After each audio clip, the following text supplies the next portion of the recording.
Yes. So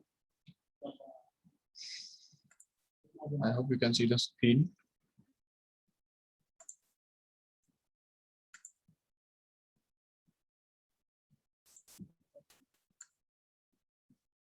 Yes.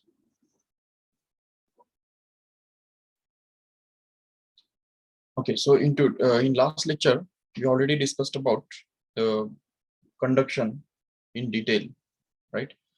So in today's lecture, we have to see more about convection. Yes. Let us start with convection. What is convection? तो जैसा कि हमने last time भी देखा था कि convection is the process of heat transfer in which there is actual migration of the particles of the medium. तो medium के जो पार्टिकल्स हैं वो एक्चुअली माइग्रेट होते हैं, ठीक है, they move from one point to other point and that is called as actually the convection, right? You can just read this, the process of heat transfer from one place to other, ठीक है ना, due to the actual moment of the particles actually move from one point to other point and they just distribute the heat in that region, and even this motion takes place due to the difference in density, ठीक है ना, क्योंकि यहाँ पे हमने ये भी देखा था कि जब पार्टिकल्स हीट होते हैं तो वो एक्सपांड होते हैं, और एक्सपांड होने का मतलब है there volume increases and density decreases, and when density decreases that substance always floats, and that's why it just rises in the upward direction. So yes, जैसे कि हमने ये भी देखा था कि convection is predominantly to take place in liquids as well as in gases, right? Liquids और gases के अंदर होता है जब, बट लिक्विड्स के अंदर मोस्टली ये देखा जाता है कि heat is transferred due to the convection, ठीक है, मोस्टली। अभी ये भी हमने ऑलरेडी देखा था कि convection is of two types, one is the natural convection and other one is the forced convection, right? Natural convection is the process तो in which rate of heat flow is proportional to the area as well as in temperature difference. तो ये दोनों के ऊपर वो depend करता है, rate of heat flow, जैसे कि हमने कंडक्शन के अंदर भी देखा था, rate of heat flow actually depends on area, no doubt, but at the same time temperature difference also and inversely depends on the length, but in this case here the convection just depends on the area and temperature difference, that's it. तो चलो ये formula जो है वो तुमको syllabus में वैसे भी है नहीं, but it's okay, you can just consider this, okay. अभी हम देखेंगे in detail what is natural convection. See, in case of natural convection, the liquid moves on its own. We are not to do anything in order to move the liquid particles from one point to other point. तो मतलब liquid particles को एक point से दूसरे point तक पहुंचाने के लिए हमको कुछ नहीं करना होता है, ठीक है? It takes place naturally, and that's why it's called as natural convection. But in case of the forced convection, the liquid molecules are just pushed by means of some force. तो किसी न किसी फोर्स के द्वारा या pressure के द्वारा या किसी थ्रस्ट की वजह से ये पार्टिकल्स पुश किए जाते हैं, ठीक है ना, थ्रस्ट किए जाते हैं, and this is actually the basic difference between the natural convection and force convection. We can just define natural convection as a transfer of heat due to the movement of particles, ठीक है ना, fluid particles resulting from the difference in density, okay, मतलब density के difference की वजह से liquid के जो पार्टिकल्स है तो वो खुद होके मूव करते हैं. So when the motion take place due to the difference in density, and then that is called as the natural convection. Remember, उसके कई सारे एग्जांपल्स हम डेली लाइफ के अंदर देखते हैं, जैसा कि hot air rises up in by the natural convection, ठीक है. इवन सी ब्रीज जो होते हैं, सी ब्रीज मतलब समंदर के किनारे हमको हमेशा कंटिन्यूअसली एक हवा फ्लो होती हुई हमको नजर आती है, तो that is because of the convection, natural convection we can see. And land breeze, ये तुमने ऑलरेडी सुना होगा लोअर स्टैंडर्ड्स के अंदर, what is sea breeze and land breeze, वो हमको अभी भी इस चैप्टर के अंदर भी डिटेल में डिस्कस करना है. So let us see what happens in case of the sea breeze here. Sea breeze मतलब क्या कि जो द रेज विच आर और the air, when the air flows from the sea to the bank, मतलब जो समंदर के किनारे से जब एयर कंटिन्यूअसली फ्लो होता रहता है बैंक की तरफ, मतलब किनारे की तरफ, तो उसको हम बोलते हैं सी ब्रीज. ठीक है, अभी ये होता क्यों है और कब है? तो एक्चुअली इट टेक्स, ठीक है, we can see in the day time what happens is the land is just get heated up faster than the water. ये तुमको पता है, इसका भी रीजन यही है कि the water has a more specific heat. तो यहाँ पे समंदर के अंदर का जो वाटर है, इसके अंदर बहुत ज्यादा स्पेसिफिक हीट होने के कारण, तो स्पेसिफिक हीट उसका ज्यादा होने के कारण उसको बहुत टाइम लगता है हीट होने के लिए, काफी सारा टाइम लगता है। लेकिन जबकि हम यहाँ पे देखते हैं कि इन case of the land, land के बारे में वैसा नहीं होता, land is getting heated up very quickly. तो यहाँ पे लैंड का जो स्पेसिफिक हीट है वो बहुत कम है, और उसकी वजह से उसको थोड़ा भी हीट अगर मिल जाए तो भी उसका टेम्परेचर बहुत ज्यादा बढ़ जाता है। और इसी की वजह से क्या होता है कि there is a difference in temperature. The layer of air above the land is already very hot, and the layer of air above the sea water is already very cold as compared to that on the land in the daytime। okay, ये day time में होता है ऐसा, क्योंकि दिन भर में क्या होता है ना कि सन के धूप की वजह से ये जो है दोनों गर्म होते हैं, लैंड भी और सी वाटर भी, दोनों को हीट तो मिल रहा है नो डाउट। लेकिन अभी वो किसका टेम्परेचर जल्दी बढ़ेगा, वो किसके ऊपर डिपेंड करता है? उनके स्पेसिफिक हीट के ऊपर डिपेंड करता है। तो लैंड का स्पेसिफिक हीट कम है, और इसलिए वो जल्दी तप जाता है, मतलब जल्दी वो हीट अप हो जाता है, उसका टेम्परेचर जल्दी बढ़ जाता है, और वो उसके ऊपर का जो एयर है वो जल्दी गर्म हो जाता है। जबकि समंदर का जो पानी है उसका वैसा नहीं है, उसका हीट एब्जॉर्ब करने का कैपेसिटी बहुत ज्यादा है, और उसकी वजह से उसके ऊपर सन के धूप की वजह से ज्यादा कुछ फर्क नहीं पड़ता। ठीक है, सन के धूप की वजह से भी उसके ऊपर का जो एयर का जो टेम्परेचर है वो कंपेरेटिवली कम बना रहता है, ठीक है, as compare to the temperature on the surface of the land. तो लैंड के ऊपर का जो एयर है वो जल्दी जल्दी हीट होने की वजह से it just rises up in this way in the upward direction. ठीक है, the air above the land just get heated up and becomes less dense, क्योंकि हमको पता है ऑलरेडी कि when ever the land gate heated up the air will just also heated up, and when the air will heated up it will just expand and its density will decrease, and whenever its density will decrease it will become light and it will just float, and that's why it will just travel upwards in this case here। तो जैसे ही air ऊपर तरफ travel करता है तो अभी वहां पे लो प्रेशर रीजन तैयार हो जाता है। अभी वहां का लो प्रेशर रीजन वहां पे ऑक्यूपाई करने के लिए या भरने के लिए जरूर यहाँ से, मतलब सी के वाटर के ऊपर से, ऊपर के लेयर से एयर जो है वो इस तरफ दौड़ता है। तो in this way in the whole day time the air just continues to flow from this point to this point like this. तो समंदर के अंदर से किनारे की तरफ, मतलब बाहर की तरफ एयर कंटिन्यूसली फ्लो होता रहता है। This is actually called as the sea breeze, remember, and this happens in day time. Why? Because the land temperature of the land is very much high than the temperature of the sea water, just because of the difference in specific heats here। तो यहाँ पे specific heats के अंदर difference होने की वजह से क्या होता है, लैंड का जो टेम्परेचर है वो जल्दी हीट अप हो जाता है, और उसके ऊपर का जो एयर है वो भी हीट होके, मतलब गर्म होके ऊपर चला जाता है, और उसकी जगह लेने के लिए फिर समुद्र के अंदर से एयर को भाग के आना पड़ता है। तो उसकी वजह से ये जो लैंड सी ब्रीज जो है वो फॉर्म होते हैं। सो दिन भर हम देखते हैं कि जो एयर है वो कंटिन्यूसली फ्लो होता रहता है from inside to outside the sea. Okay, now we can just see the next, that is the land breeze. in case of land bridge the things are just opposite, we can just see here। in case of night, तो night time में क्या होता है देखो ठीक से, the land is comparatively colder because in the night time the temperature of land fast just falls quickly, क्योंकि land का स्पेसिफिक हीट ही कम है। तो स्पेसिफिक हीट कम होने की वजह से क्या है ना कि वो हीट भी जल्दी होता है और कूल भी जल्दी होता है। तो इसलिए लैंड का जो टेम्परेचर है वो कंपेरेटिवली कम होता है। और जो लैंड सी के अंदर का जो वाटर है, वाटर के अंदर का जो टेम्परेचर है, तो मतलब वाटर के ऊपर के लेवल लेयर्स का जो एयर का टेम्परेचर है वो कंपेरेटिवली ज्यादा बना रहता है, ठीक है, वार्म बना रहता है, क्योंकि वाटर ने दिन भर बहुत सारा हीट एब्जॉर्ब करके रखा है, और उसकी वजह से उसका जो टेम्परेचर है वो कंपेरेटिवली बढ़ जाता है, मतलब थोड़ा सा ज्यादा ही होता है लैंड के कंपेरिजन में। और उसी की वजह से क्या होता है कि the now the thing is reversed, the air above the land, sorry, air above the surface of water will just get heated up and will just travel in the upward direction, and hence its place is just taken up by the air which is on the surface of land here in this case.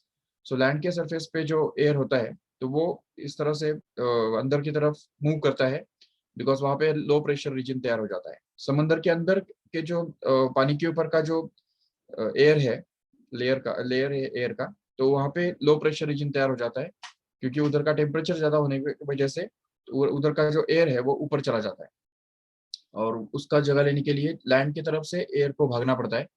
और ये जो air है वो continuously flow होता रहता है from land to sea. Okay, that's why it is called as a land breeze. ठीक है, तो लैंड ब्रीज इसको हम बोल सकते हैं. This is also an example of natural convection here in this case, because air का जो मोशन है वो उसके डेंसिटी के डिफरेंस की वजह से होता है. जैसे ही वो हीटअप हो जाता है तो डेंसिटी कम हो जाता है, और डेंसिटी कम होने से वो ऊपर लिफ्ट हो जाता है, और वहां का जगह लेने के लिए फिर आजू बाजू से वाटर को, सॉरी एयर को वहां पे आना पड़ता है. तो this is the basic reason for sea breeze and land breeze. You can see the next concept here is about the even this is the third example. You can see कि कोई भी जो लिक्विड होता है तो उसको जब हम इस आग पे रखते हैं तो उसकी वजह से वो हीट अप हो जाता है, पूरा लिक्विड हीट हो जाता है. उसका भी रीजन जैसे कि लास्ट टाइम भी बताया था कि the particles which take up the heat just expand, and hence their density just decreases, and as soon as its density decreases they has to lift up in the liquid. तो जैसे ही वो ऊपर की तरफ लिक्विड ये molecules move करते हैं तो उनकी जगह लेने के लिए फिर आजू बाजू से लिक्विड्स मूव करते हैं, लिक्विड मॉलिक्यूल्स मूव करते हैं वहां पे, और उसकी वजह से वो भी हीट होके ऊपर तरफ चढ़ जाते हैं, और ये साइकिल कंटिन्यूसली चलता रहता है. And that's why unless and until the whole water or any liquid is just heated up. So this is the process which is called as natural convection, which takes place in case of heating of water or any liquid in general. अभी उसमें भी मैंने बताया था last time कि this process always takes place when the heat is given from below. अगर हम heat नीचे से कर देंगे तभी ये हीट ऊपर तरफ ट्रेवल करेगा, otherwise it is not possible. If suppose we heat the top surface of the water, then it is not possible that the heat will just travel in a downward direction. Okay, because we have already seen that convection is a unidirectional flow in which the heat is transferred from the parts of low high density to low density. तो मतलब यहाँ पे जो molecules है वो हमेशा lift होते हैं ऊपर की तरफ, क्योंकि उनका डेंसिटी कम होने की वजह से वो ऊपर तरफ मूव करते हैं. ठीक है, सो ये एक बात हमको समझनी है. Yes, now we can just talk about the forced convections. Forced convection क्या है और उसको कैसे डिफाइन कर सकते हैं? देखो, the transfer of heat due to the forced movement of the particles, fluid particles, by some mechanical means. Some maybe like fan, or maybe a pump, or maybe exhaust pipe, जो भी है. तो उसकी वजह से किसी ना किसी फोर्स को अप्लाई करके हम जब लिक्विड मॉलिक्यूल्स को फोर्सफुली मूव करते हैं तो उसको फोर्स्ड कन्वेक्शन कहा जाता है. उसके भी कई सारे एग्जांपल्स हम देखते हैं हमें. सबसे पहला एग्जांपल है hot air in contact with the radiator of car is just thrown away by forcing it using the fan. तुमने देखा होगा एयर का जो कार के अंदर जो रेडिएटर होता है तो उसके आसपास का टेम्परेचर बहुत ज्यादा होता है हमेशा, और अगर वो टेम्परेचर बहुत ज्यादा बना रहे तो उसकी वजह से उसके जो कंपोनेंट्स है उनको उनके अंदर के ट्रांजिस्टर, पीएन जंक्शन वगैरह जो इलेक्ट्रॉनिक कंपोनेंट्स है उनको धोखा पहुंच सकता है. तो वो अवॉइड करने के लिए क्या किया जाता है कि रेडिएटर के बिल्कुल बाजू में एक एग्जॉस्ट फैन लगाया जाता है, और वो फैन क्या करता है, कंटिन्यूअसली एयर को ब्लो करता रहता है, और उसकी वजह से उस वहां पे जो एयर हॉट बनता है वो hot air continuously move out किया जाता है, थ्रोन अवे किया जाता है. तो उसकी वजह से क्या होता है कि वहां का जो टेम्परेचर है वो मेंटेन करने में थोड़ा आसानी हो जाता है. इवन तुमने देखा होगा ये सेम कंसेप्ट जो है वो किसी सीपीयू के अंदर भी लगाया जाता है. तुमने देखा होगा जो कंप्यूटर का सीपीयू होता है या कोई भी मशीन जो होता है उसके अंदर फैन लगाते ही क्यों है? ऐसा थोड़ी कि इलेक्ट्रॉनिक कंपोनेंट्स को जो उन इलेक्ट्रॉनिक कंपोनेंट्स को के लिए ही वो फैन लगाया जाता है. कई सारी जो कंपनीज होते हैं, बड़े बड़े मल्टीनेशनल कंपनीज होती है जहाँ पे मीन्स बहुत सारा डेटा और बहुत सारे कंप्यूटर्स वगैरह यूज किए जाते हैं, तो वहाँ पे एसी लगाए जाते हैं. वो एसी इंसानों के लिए कम लेकिन एक्चुअली मशीनों के लिए ज्यादा होते हैं. क्योंकि मीन्स एसी लगाने की वजह से क्या होता है कि टेम्परेचर जो मेंटेन करने का जो है वो थोड़ा सा उसमें आसानी हो जाता है। एसी की वजह से टेम्परेचर थोड़ा मेंटेन हो पाता है। नहीं तो अगर सपोज कोई सीपीयू जो है, कोई कोई लोग क्या करते हैं कि कोई अगर सपोज ऐसा एक टेबल है और उस टेबल के अंदर अगर हमने कंप्यूटर रखा हुआ है, सीपीयू रखा हुआ है, और उस सीपीयू की तरफ चारों तरफ से अगर बंद करके रखा है उसको, और वहां पे कुछ बिल्कुल एयर जाने के लिए अगर जगह नहीं है, तो ऐसे केस में वो सीपीयू बहुत जल्दी खराब हो जाता है। ठीक है, उसका भी रीजन वही है कि हीट को बाहर जाने के लिए अगर रास्ता नहीं मिलता है, तो it is not it will create some problems afterwards, क्योंकि आखिर वो इलेक्ट्रॉनिक कंपोनेंट्स है। उनका जो रिकमेंडेड टेम्परेचर वहाँ पे दिया हुआ है, उस टेम्परेचर पे अगर उनको यूज किया जाना चाहिए होता है। अदरवाइज अगर उनको अगर हाई टेम्परेचर पे हम यूज करेंगे, वजह से वो जो जिस पर्पस के लिए उनको लगाया है वहां पे, वो पर्पस नहीं सॉल्व करेंगे, और उसकी वजह से वो उसको हम बोलेंगे वो बिगड़ गए करके। तो इस तरह से ये होता है कि सीपीयू के अंदर, हर सीपीयू के अंदर भी फैन बिठाया जाता है। वो फैन क्या करता है, उसके अंदर जो प्रोड्यूस होने वाला हीट है, तो वो उसके ऊपर वो फैन एयर ब्लो करता है, जिसकी वजह से वहाँ पे जो जो वहाँ का जो कोल्ड एयर है वो वहां से हट जाता है, और उसकी जगह लेने के लिए फिर, सॉरी, हॉट एयर जो है वो वहां से हट जाता है, और उसकी जगह लेने के लिए आजू बाजू से कोल्ड एयर को वहां पे आना पड़ता है। This is also type of convection only, but this is as we can see forced convection actually. Even तुमने ये भी देखा होगा कि जो सर्वर होते हैं, सर्वर, बहुत सारे जो सर्वर्स होते हैं, अभी सर्वर के ऊपर तो जो बहुत सारा जिम्मेवारी होता है, उसके अंदर बहुत सारा डेटा वहाँ पे इंक्रिप्टेड होता है, मतलब सेफली वहाँ पे रखा जाता है। जैसे गूगल है या फेसबुक है, उनके जो सर्वर्स होते हैं वो ऑलमोस्ट एक दो दो बिल्डिंग के जितने बड़े होते हैं। अभी वो सर्वर का भी टेम्परेचर वहाँ पे मेंटेन करना बहुत जरूरी होता है। उसके लिए भी वहाँ पे बहुत सारे रेडिएटर्स के आसपास जो बहुत सारे फैन लगाए जाते हैं, कूलिंग फैंस उसको बोलते हैं। इवन लैपटॉप के अंदर भी कूलिंग फैन हुआ करता है, उसका ही आवाज हम देखते हैं हमेशा आता रहता है। हाँ, मतलब उस इवन हम लैपटॉप के जो कूलिंग फैन के साइड में अगर देखते हैं, तो उसमें से भी गर्म हवा बाहर आती हुई हमको दिखती है। That is because of the forced convection again. Even we can see जो रूम्स जो होते हैं समर सीजन में, हम देखते हैं ना कि रूम्स को कोल्ड कूल करने के लिए हम कूलर यूज करते हैं। ठीक है ना, तो कूलर कूलर का भी मैकेनिज्म क्या है, कूलर क्या करता है, actually it forces the air, and it just forces the air, hot air out, and because of that that place is just taken up by the comparatively colder air। क्योंकि summer के season में हम देखते हैं कि fan का भी कुछ फायदा नहीं होता है, क्योंकि फैन फैन भी अगर हम लगा लेते हैं तो भी वो हॉट एयर ही पंप करेगा। तो एटमॉस्फेयर के अंदर जो भी एयर रहेगा वही उसको वो सर्कुलेट करेगा। तो इसलिए फिर अगर एटमॉस्फेयर का अगर टेम्परेचर ऑलरेडी ज्यादा है, तो ऑलरेडी पूरा एयर ही हॉट है, तो फैन भी क्या देगा, हॉट एयर ही देगा। तो उसकी वजह से वहाँ पे फैन का भी कुछ ज्यादा यूज नहीं होता है, फिर भी हमको पसीना आता रहता है। तो इसलिए उसको उससे बचने के लिए कई लोग जो है कूलर यूज करते हैं। तो वहाँ पे भी पानी यूज करके, मीन्स पानी के ड्रॉपलेट्स वगैरह यूज करके जो कोल्ड एयर जो है, तो वो पंप करने का जो काम है वो करता रहता है, कूलर करता रहता है। And that is also again by the according actually the comes under the forced convection only। Even तुमने कहीं देखे होंगे कि जहाँ पे बहुत सारा क्राउड होता है, बहुत सारा गर्दी होता है, ऑडिटोरियम हो या, तो वहाँ पे हमेशा एक एग्जॉस्ट फैन बिठाए जाते हैं, एग्जॉस्ट फैंस। वो क्या करते हैं कि एक तरह से अंदर का जो हॉट एयर है उसको बाहर की तरफ पंप करते रहते हैं, बाहर की तरफ फेंकते रहते हैं, ताकि बाहर का जो एयर है वो एक्चुअली अंदर आ सके। क्योंकि क्या होता है कि जैसे ही हम वहाँ पे एग्जॉस्ट फैन बिठा देते हैं, तो एग्जॉस्ट फैन क्या करता है कि अंदर का जो हॉट एयर है उसको बाहर की तरफ फ्लश आउट करता है। अभी जैसे ही अंदर का एयर बाहर जाएगा, तो अंदर में लो प्रेशर रीजन तैयार होगा, और वो लो प्रेशर रीजन को कॉम्पेंसेट करने के लिए या भरने के लिए वहां पे बाहर से एयर आएगा, फ्रेश एयर जो है वो अंदर आता रहेगा। सो इवन उसका ये भी दूसरा एक रीजन ये भी है कि जो बहुत सारे लोग जहाँ पे इकट्ठा होते हैं, तो उनका उनकी वजह से, उनके ब्रीदिंग की वजह से बहुत सारा कार्बन डाइऑक्साइड भी एटमॉस्फेयर के अंदर जमा होता है। और एक समय ऐसा आ जाता है कि वो एयर जो है वो फिर से ब्रीथ करने लायक नहीं रहता है। और इसको बचाने के लिए या इसको अवॉइड करने के लिए जरूर वहाँ पे एग्जॉस्ट फैन कंपल्सरीली बिठाया जाता है। तो वहाँ पे कंपल्सरी वहाँ पे एग्जॉस्ट फैन बिठाना जरूरी होता है, क्योंकि अगर वैसा नहीं करे तो फिर एक एक पॉइंट पे मतलब बहुत सारे लोग जब यहाँ पे क्राउड करके इकट्ठा होंगे, तो वहाँ पे सभी ब्रीथ करके अगर कार्बन डाइऑक्साइड छोड़ते रहेंगे, तो एक एक समय ऐसा आएगा कि ये पूरा जो एयर है वो कार्बन डाइऑक्साइड से ही सैचुरेट हो जाएगा और उसके अंदर का ऑक्सीजन थोड़ा कम हो जाएगा। तो वो जो सिचुएशन है वो हेल्थ के लिए ठीक नहीं रहेगा, और इसी को बचाने के लिए जरूर वहाँ पे एग्जॉस्ट फैन लगाना जरूरी होता है।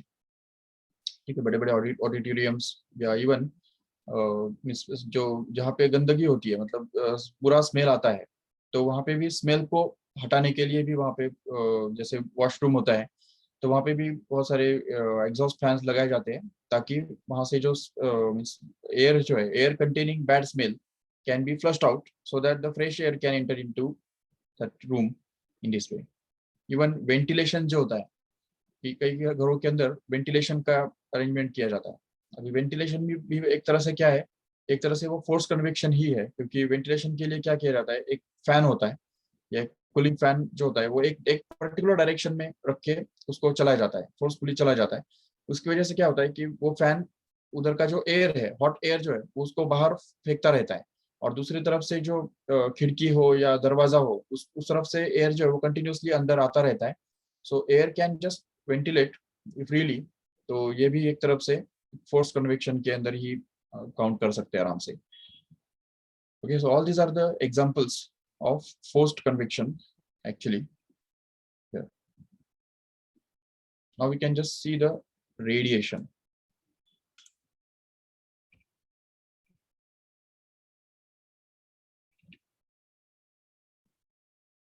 Yes, let us see the radiation now. What is radiation? Basically, we can see already we have seen in the last lecture that the emission of heat in the form of electromagnetic waves is called as a radiation. Yeah, the process of transmission of heat from one place to another without any medium and in the form of electromagnetic waves whose wavelength का range भी मैंने बताया था last time, the wavelength is from 8000 angstrom to 2 lakhs angstrom तक, right, बराबर है। तो 8000 angstrom से मतलब अभी जैसा कि तुम जानते हो कि विजिबल लाइट का जो वेवलेंथ रेंज है वो क्या होता है, 4000 एंगस्ट्रॉम से 8000 एंगस्ट्रॉम तक होता है। मतलब ये तो बहुत छोटा रेंज है एक्चुअली। बट उसके बाद रेड के बाद जो रेज स्टार्ट होते हैं, रेड रेड कलर के वेवलेंथ से भी ज्यादा वेवलेंथ वाले जो रेज होते हैं, उनको हम इंफ्रा रेड रेज बोलते हैं। इंफ्रा रेड वो दिखते नहीं है, इवन उनकी उससे भी आगे जाके इंफ्रारेड का जो रीजन है वो बहुत ब्रॉड है एक्चुअली। और उसके बाद आ जाता है उसको हम बोलते हैं माइक्रोवेव्स, वो भी बहुत ब्रॉड रीजन है। तो और इंफ्रारेड रेज और माइक्रोवेव्स वो भी दिखते नहीं है, ठीक है, दोनों भी इनविजिबल रेज है। बट ये दोनों को मिला के ही हम क्या बोलते हैं, हीट रेज बोलते हैं। क्योंकि इसका रीजन वही है कि ये जो रेज है जिनको हम इंफ्रारेड रेज बोलते हैं या माइक्रोवेव्स बोलते हैं, इन रेज की प्रॉपर्टीज ही ऐसी है जो जिस भी सब्सटेंस के ऊपर ये रेज इंसिडेंट होते हैं, तो वो सब्सटेंस को के अंदर वो हीट पैदा करते हैं, उस सब्सटेंस का टेम्परेचर बढ़ा देते हैं। ये इन इलेक्ट्रोमैग्नेटिक वेव्स का ही प्रॉपर्टी है। उसकी वजह से ही इन वेव्स को हम हीट रेज बोलते हैं। That means heat travels in the form of electromagnetic waves, ठीक है ना। इवन ये हम इसके एग्जांपल देख सकते हैं। सबसे बड़ा एग्जांपल क्या है हमारे पास, सन, ठीक है ना। सन से हमारे अर्थ की तरफ जो हीट आता है वो इलेक्ट्रोमैग्नेटिक वेव्स के फॉर्म में आता है। अभी देखो एक बात समझो इसमें ठीक से कि क्या सन में से हमको सिर्फ लाइट मिलता है, क्योंकि लाइट जो है it is electromagnetic waves no doubt, but light के जो वेवलेंथ है वो सिर्फ 4000 एंगस्ट्रॉम से 8000 एंगस्ट्रॉम तक ही है। अगर देखा जाए तो इलेक्ट्रोमैग्नेटिक वेव्स के ऑलमोस्ट 7 से 8 टाइप्स हैं, ठीक है ना। और सभी के सभी इलेक्ट्रोमैग्नेटिक वेव्स सन के द्वारा इमिट किए जाते हैं। Sun emits all type of electromagnetic waves like gamma rays also. Gamma rays भी इमिट किए जाते हैं सन के द्वारा। इवन उसके उसके सन के द्वारा इमिट किए हुए जो रेज है उनके अंदर अल्ट्रावायलेट रेज भी हुआ करते हैं, इवन एक्स रेज भी हुआ करते हैं। लाइट तो होता ही है no doubt, but infrared rays भी होते हैं और माइक्रोवेव्स भी होते हैं।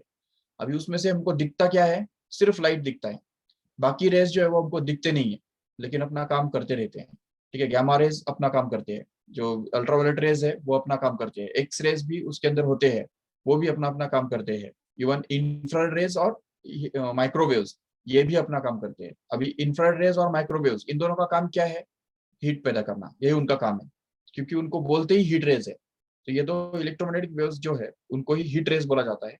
और क्योंकि वो जब किसी भी सब्सटेंस के ऊपर इंसिडेंट होते हैं तो उस सब्सटेंस का वो टेम्परेचर बढ़ा देते हैं, तो उसके अंदर वो हीट जनरेट करते हैं, इसीलिए उनको हीट रेज कहा जाता है। ठीक है, so we can just see that radiation doesn't require any material medium, and at the same time radiation is the fastest process, जैसे कि लास्ट टाइम भी बताया था कि all the electromagnetic waves just travel in the space with the same speed, that is 3 into 10 raised to 8 meter per second, remember। तो इस speed से वो ट्रेवल करते हैं, और ठीक है ना, इसको ही रेडिएशन कहा जाता है।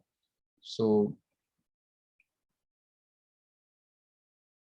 ये तो चलो, इसको डिटेल में हमको ऑलरेडी 12th स्टैंडर्ड में पढ़ना है, बहुत डिटेल में पढ़ना है। ठीक है, बट यहाँ पे 11th स्टैंडर्ड में तुमको इतना ज्यादा डिटेल इंफॉर्मेशन नहीं है रेडिएशन के बारे में। Just you can see the examples. See the heat is received by the sun in the form of radiation. क्योंकि देखो सन और अर्थ इन दोनों के बीच में जो काफी जो बड़ा डिस्टेंस है, उस डिस्टेंस के अंदर कुछ भी नहीं है, वैक्यूम है, pure vacuum, there is nothing at all. So we can see conduction and convection, both of them just require medium, material medium for their propagation। क्योंकि कंडक्शन और कन्वेक्शन होने के लिए मीडियम तो चाहिए ना, क्योंकि कंडक्शन होने के लिए पार्टिकल्स चाहिए, नहीं तो वाइब्रेट कौन होगा, और कन्वेक्शन के लिए भी तो पार्टिकल्स चाहिए ही चाहिए, क्योंकि नहीं तो फिर माइग्रेट कौन होगा, माइग्रेशन और वाइब्रेशन, सॉरी हाँ, दोनों के लिए हमको पार्टिकल्स जरूर चाहिए। लेकिन radiation is the only process which takes place without any medium, it takes place even in vacuum also. तो वैक्यूम के अंदर भी ये जो प्रोसेस चलता है, इसको ही रेडिएशन कहा जाता है। इवन जब कोई फ्लेम जलता है, तो फ्लेम के आसपास जब हम इस तरह से हाथ रखते हैं, तो we can just feel the heat received from this flame, that is because of the radiation. Because see, एक दो तीन बातें समझो इसमें, कि ये जो हीट है, तो वो जो हमको हमारे तरफ मिलता है, तो वो क्या कंडक्शन से हो सकता है? क्या हम बोल सकते हैं कंडक्शन से हमको ये हीट मिल रहा है? बिल्कुल नहीं, क्योंकि air is bad conductor of heat. ठीक है ना, एयर जो है वो हीट का बैड कंडक्टर है, और ऐसे केस में कंडक्शन के जरिए हमको हीट मिल पाना पॉसिबल ही नहीं है। दूसरी बात, क्या हम बोल सकते हैं कन्वेक्शन से हमको ये हीट मिल रहा है? फिर से बिल्कुल नहीं, क्योंकि कन्वेक्शन से अगर हीट मिलता तो ये वो तो ऊपर तरफ ट्रैवल करता है। Convection is a unidirectional flow of heat transfer, we already seen that. Convection के अंदर क्या होता है, नेचुरल कन्वेक्शन के अंदर specially the heat always travels in the upwards. हाँ, अगर हम हाथ अगर इस फ्लेम के ऊपर रखते हैं, तो उस केस में हम बोल सकते हैं कि heat is received by convection, no doubt, ऊपर रखने के टाइम। लेकिन अगर हम साइड में रखते हैं और अगर समझते हैं कि हमको हीट मिल रहा है, तो ये हीट जो हमको मिल रहा है वो कभी भी कन्वेक्शन से पॉसिबल नहीं होगा।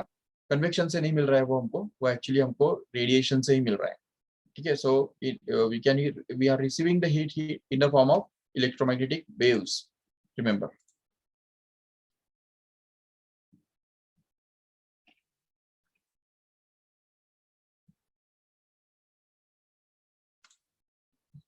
Okay, now we can just see the details of radiation now.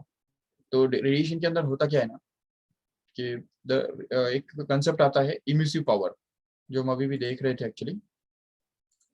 You can see emissive power. What is emissive power? It is the amount of heat, or just we discuss it on the board only better. So what is emissive power, and what is the amount of heat emitted per unit time per unit area is actually called as the emissive power. We can just denote it by E. It is defined as the amount of heat Q emitted per unit area per unit time. इसको हम बोलते हैं emissive power. Okay, और ये जो emissive power है, तो उसकी वजह से हीट बॉडी के अंदर से हीट लूज होता रहता है। अगर सपोज एक बॉडी को हमने किसी भी पर्टिकुलर टेम्परेचर पे अगर रख दिया, तो उसकी वजह से कंटिन्यूअसली चारों तरफ उसमें से हीट इमिट होता रहेगा, और उसकी वजह से उसका जो टेम्परेचर है वो कम होता जाएगा। And there is a concept of Newton's law of cooling. If you just observe this cooling carefully, अगर इस कूलिंग को हम ऑब्जर्व करेंगे, मतलब कूल होने का जो प्रोसेस है, तो वो अगर हम ठीक से ऑब्जर्व करेंगे तो पता चलता है कि सपोज एज एन एग्जांपल, एक एग्जांपल के तौर पे अगर हम देखते हैं, suppose some water is kept in container,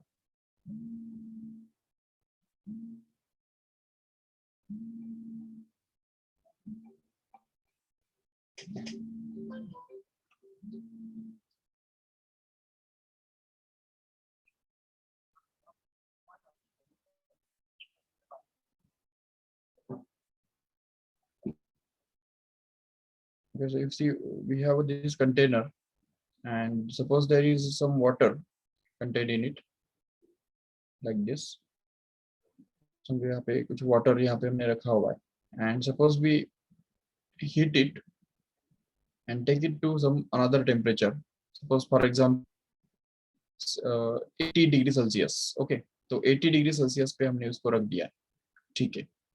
अभी सोचो जैसे 80 डिग्री सेल्सियस पे उसको हम रख देंगे तो it will just start cooling, right. उसका जो टेम्परेचर है वो फॉल होने लग जाएगा, ठीक है, धीरे धीरे अभी फॉल होने लग जाएगा।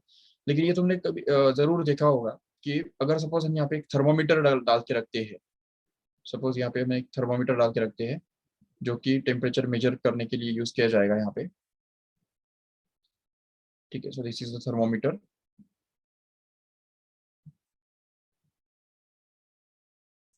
okay, and its temperature will be actually 80 degree Celsius in the initial step। तो सबसे पहले उसका टेम्परेचर जो है वो 80 डिग्री सेल्सियस रहेगा जरूर, ठीक है।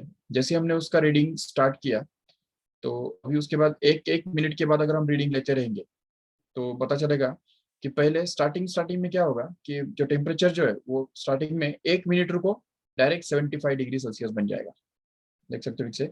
फिर एक मिनट के बाद अगर देखेंगे तो डायरेक्ट 70 डिग्री सेल्सियस बन जाएगा। मतलब क्या हो रहा है यहाँ पे कि temperature is falling by 5 degree Celsius per minute.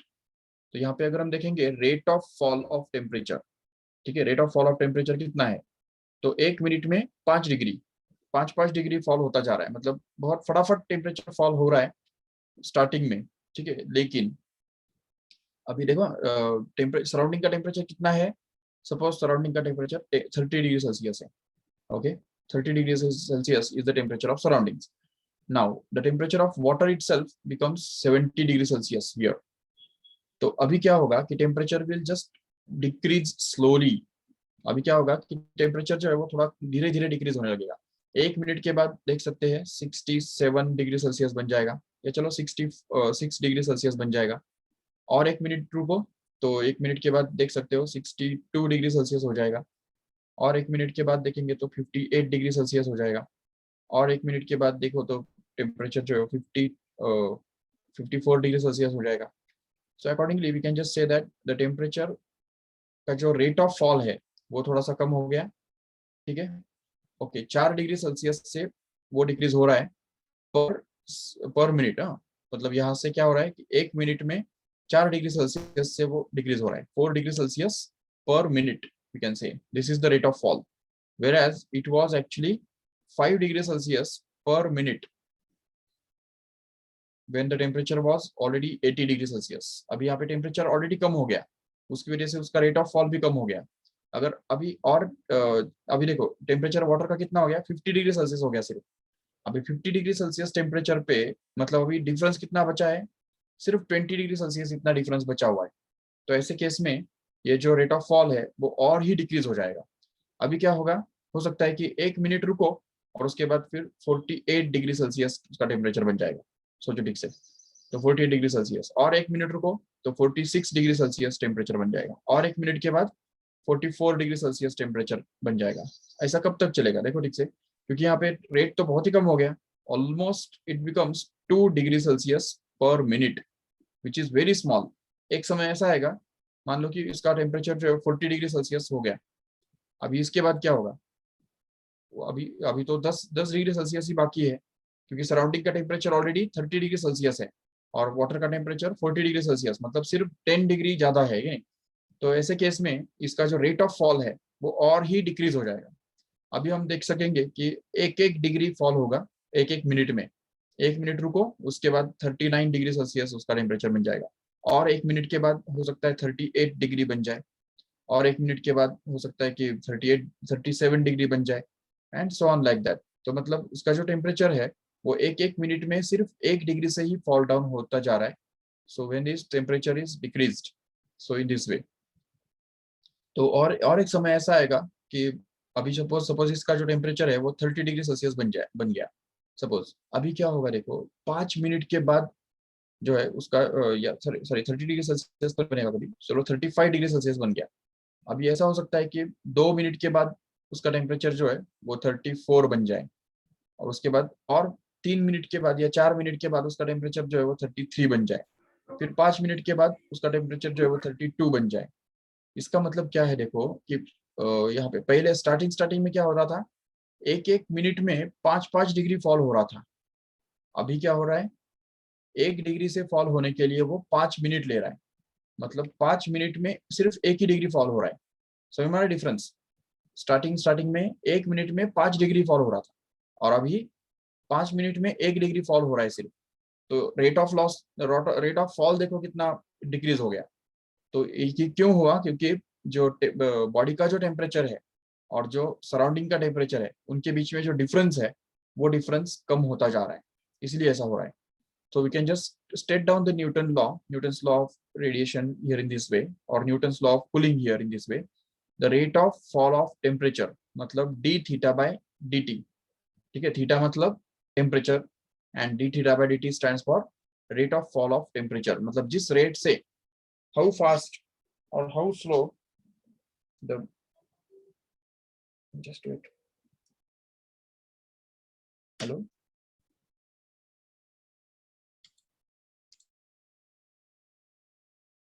okay, so this is the rate of fall of temperature here, that is d theta by dt, which is actually directly proportional to the excess temperature of the body over surroundings। तो मतलब अब देखो, rate of fall actually depends on the excess temperature of the body over surrounding. मतलब body का temperature surrounding के temperature से कितना ज्यादा है उसके ऊपर डिपेंड करता है कि किस रेट से ये हीट और टेम्परेचर फॉल डाउन होगा। ठीक है, अगर जब एक्सेस ज्यादा होता है, मतलब जब स्टार्टिंग स्टार्टिंग में बॉडी का टेम्परेचर 80 था और सराउंडिंग का टेम्परेचर सिर्फ 30 था, तो एक्सेस कितना हो गया, 50 डिग्री सेल्सियस हो गया, जो कि बहुत ज्यादा है। और ऐसे केस में जो रेट ऑफ फॉल है वो भी ज्यादा था, देखो ठीक से यहाँ पे 5 डिग्री पर मिनट, मतलब बहुत ज्यादा हो गया। लेकिन जब टेम्परेचर थोड़ा कम हो गया, ऑलमोस्ट 60 डिग्री हो गया, तो ऐसे केस में जो एक्सेस टेम्परेचर है, क्योंकि सराउंडिंग का टेम्परेचर तो उतना ही रहने वाला है, 30 डिग्री सेल्सियस ही रहने वाला है, तो एक्सेस टेम्परेचर कितना हो गया, एक्सेस मतलब extra. Okay, how much temperature of the body is extra than surroundings. तो अगर देखेंगे ठीक से, तो 60 डिग्री सेल्सियस के कंपेरिजन में 30 डिग्री सेल्सियस मतलब कितना एक्स्ट्रा हो गया, 30 डिग्री सेल्सियस एक्स्ट्रा हो गया, राइट। तो 30 डिग्री सेल्सियस जब एक्स्ट्रा बचा, तो ऐसे केस में जरूर उसका जो रेट ऑफ फॉल है वो भी देखो कम हो गया, 5 के बदले कम 4 डिग्री सेल्सियस पर मिनट हो गया। अभी आगे जाके जब इस बॉडी का टेम्परेचर ऑलमोस्ट 40 डिग्री सेल्सियस बन गया, तो उस केस में देखो ठीक से 40 डिग्री सेल्सियस टेम्परेचर बॉडी का है, और उसकी वजह से उसका जो एक्सेस टेम्परेचर है सराउंडिंग के हिसाब से, तो वो सराउंडिंग का तो 30 है, तो 40 - 30 कितना बन गया, 10 डिग्री सेल्सियस ओनली। तो अभी देखो, जैसे 10 डिग्री सेल्सियस एक्सेस बन गया, तो ऐसे केस में उसका जो रेट ऑफ फॉल है वो भी डिक्रीज हो गया। हम ये देख सकते हैं यहाँ पे रेट ऑफ फॉल कितना है, only 1 degree Celsius per minute, we can see. तो कहाँ 5, कहाँ 4, कहाँ 1, तो ये सब किसकी वजह से हो रहा है, बॉडी का खुद का टेम्परेचर कम होता जा रहा है, और उसकी वजह से सराउंडिंग के साथ उसका जो एक्सेस है या डिफरेंस है वो कम होता जा रहा है, और उसी की वजह से वहाँ पे टेम्परेचर जो है वो रेट ऑफ फॉल भी कम होता जा रहा है। और एक समय ऐसा भी आ जाता है कि जब वो एक्सेस बहुत कम हो जाता है, तो ऐसे केस में रेट भी इतना कम हो जाता है जो 5 5 मिनट में 1 1 डिग्री फॉल होने लगता है। जबकि स्टार्टिंग स्टार्टिंग में 1 1 मिनट में 5 5 डिग्री फॉल हो रहा था, और यहाँ पे 5 5 मिनट में 1 डिग्री फॉल होता है। So this law is actually called as the Newton's law of cooling. If we just draw the graph of the temperature with respect to time here, तो x axis पे हमने suppose temperature डाल दिया, ठीक है, theta is plotted on x axis and time is plotted on, sorry, theta is plotted on y axis and time is plotted on x axis like this here। Then we can just see that starting में ये जो temperature है वो 80 degree Celsius था, तो वो, और यहाँ स्टार्टिंग में उसका जो टेम्परेचर है वो बहुत फटाफट फटाफट फटाफट फॉल डाउन होता रहता है, लेकिन afterwards it just takes time to fall down and it just falls very very slowly. So this graph is not going to touch even this 30 degree Celsius. अब यहाँ पे अगर हम एक 30 डिग्री सेल्सियस वाला एक अगर लाइन ड्रॉ कर देंगे बीच में, ये देखो यहाँ पे सराउंडिंग का टेम्परेचर रहेगा इधर इधर तो भी, which we can call it as a 30 degree Celsius. Okay, तो ये 30 डिग्री सेल्सियस टेम्परेचर है यहाँ पे. तो अभी देखो यहाँ से वाटर का जो फॉलिंग है, टेम्परेचर फॉल होना स्टार्ट हो गया. अब इधर से जैसे ही वो स्टार्ट होता है तो उसके बाद स्टार्टिंग में तो बहुत फटाफट फटाफट टेम्परेचर फॉल डाउन होता रहता है, लेकिन जैसे जैसे डिफरेंस कम होता जाता है वैसे वैसे उसका रेट ऑफ फॉल भी कम होता जाता है. और एक समय ऐसा आ जाता है कि वो जो ग्राफ है वो ऑलमोस्ट ऑलमोस्ट परपेंडिकुलर बनने लगता है. So that's we can just understand theoretically this graph should never touch this 30 degree Celsius line here. ये हॉरिजॉन्टल लाइन जो है उसको वो कभी भी टच नहीं करेगा. But practically we can see that after 3 to 4 hours we can see that the temperature of water just become exact equal to the temperature of surroundings, no doubt. But practically, ठीक है, theoretically it should never. Okay, तो ये हमको समझना है. This is exhibited here in the Newton's law of cooling here. तो ये Newton's law of cooling से हमको यही पता चलता है. और दूसरी तरफ अगर हमने और एक ग्राफ ड्रॉ किया जिसके अंदर सपोज एक्स एक्सिस पे हमने डाल दिया सपोज एक्सेस टेम्परेचर, ठीक है, एक्सेस टेम्परेचर हमने एक्स एक्सिस पे डाल दिया और वाई एक्सिस पे सपोज रेट ऑफ कूलिंग डाल दिया. देखो ठीक से यहाँ पे हम रेट ऑफ कूलिंग डालने वाले हैं, मतलब जिस रेट से heat fall temperature fall down होता है उसको हम बोल सकते हैं rate of cooling, which will be denoted by d theta by dt here. And here in this case, in the x-axis, we have just put it a theta minus theta naught. That means the excess temperature of the body over surroundings. Then we can just see that when the excess was more, at that time the heat rate will also be more. तो starting में जब हम देखते हैं access ज्यादा था तो heat rate भी ज्यादा था, लेकिन जैसे ही एक्सेस थोड़ा कम हो गया रेट भी कम हो गया. एक्सेस और कम होता है तो रेट और भी कम हो जाता है. जैसे जैसे एक्सेस कम कम कम कम होता जाता है कंटिन्यूसली, तो वैसे वैसे हम देख सकते हैं कि रेट भी एक्चुअली कम कम कम होता जाता है. And if you just join all these points together then we can just get it as a straight line which will pass through the origin in this way. So this type of graph will be obtained here in this case, and that is called as the graph of Newton's law of cooling, remember. So this graph clearly shows that the graph between or the variation of d theta by dt and theta minus theta naught is just a linear one. It's just a straight line. तो ये linear relationship हमको इसमें से मिल जाता है, ठीक है, जो कि इस इक्वेशन से भी या मैथमेटिकल एक्सप्रेशन से भी हमको ये समझ में आ सकता है, क्योंकि this is very similar to y is equal to mx, which is the equation of a straight line where y has been replaced by d theta by dt and x has been replaced by theta minus theta naught and some constant will be the slope here. तो ये जो constant है तो वो यहाँ पे slope बन जाएगा. Sorry, d theta by dt होना चाहिए ना वहाँ पे.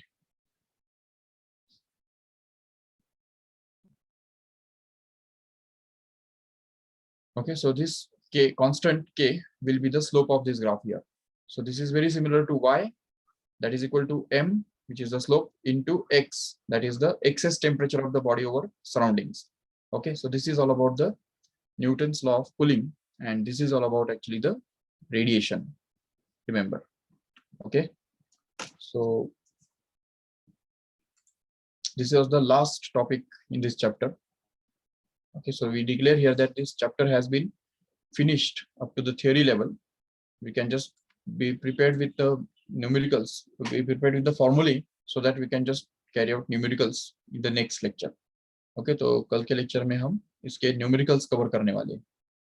Okay, तो I hope all of you will be revised with the be prepared with the formulae. ठीक है, इस चैप्टर के अंदर के जो फॉर्मूले हैं वो सारे प्रिपेयर करके रखो, लर्न करके रखो, ताकि न्यूमेरिकल्स हम इफेक्टिवली या इजीली सॉल्व कर पाए. ओके, चलो let us stop this lecture here. Thank you all of you.